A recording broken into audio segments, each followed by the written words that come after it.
in this shiur, which is dedicated to Le'ila Nishmas Rachaleya Basav Chaim Tzvi,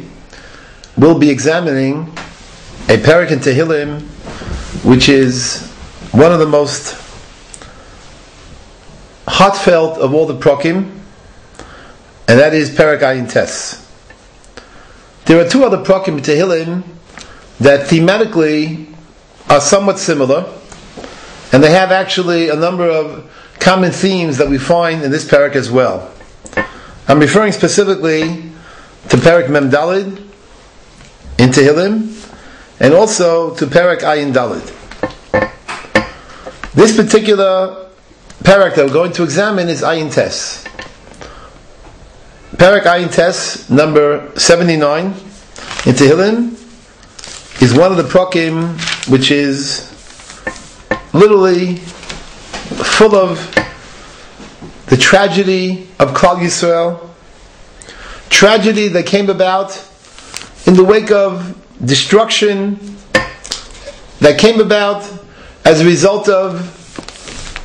Hester Panim, abandonment of Klal Yisrael on the part of Hashem Yisbarach, and more specifically, the Perek describes the destruction that was wrought by the Umas Ha'olam Klape Klal Yisrael. Perek Ayin Tes, as I mentioned, has really two parallels.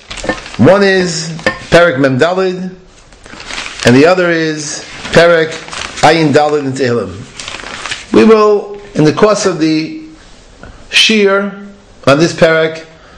also have recourse to those two other Prokim, Mem Dalid and Ayin Dalid as well. You'll have in front of you four different Mar Mekomos.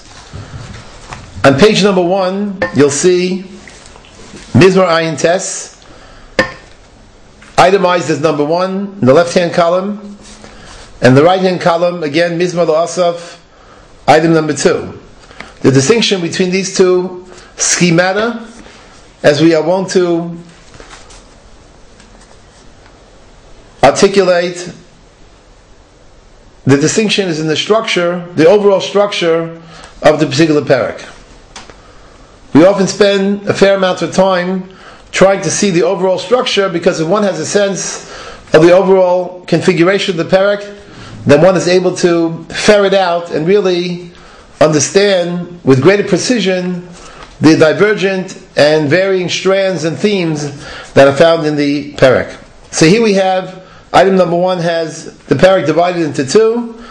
and item number 2 on the right hand column has the Perek divided into 7 segments, and we'll see the distinction between them.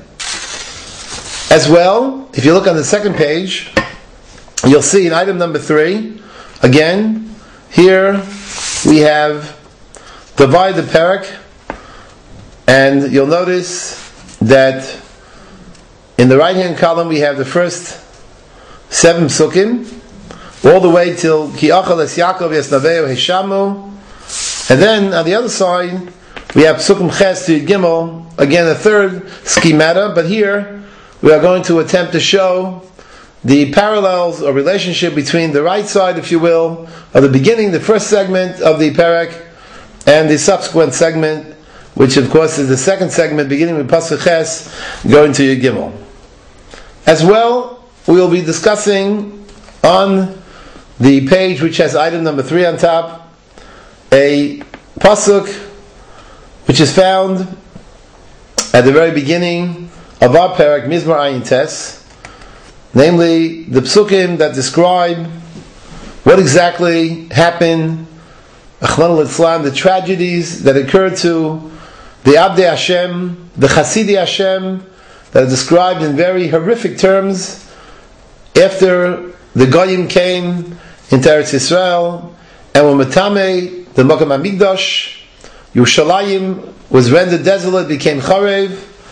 and then in Pasuk Beis, the Navi describes Nasnu es nivlas abodecha machol liyef hashamayim psar chasidecha l'chayis haaretz. It's a very difficult and heart-rending pasuk, really horrific in nature, describing what happened to the Abdei Hashem and the Chasidi Hashem. And this, the Rishonim already are troubled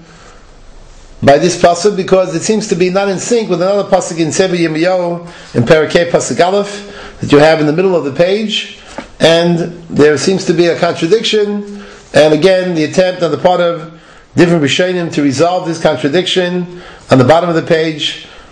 and that is the page entitled item number 3. On page number 4, you have psukim from Ha'azinu in the right-hand column and in the middle, and you have two very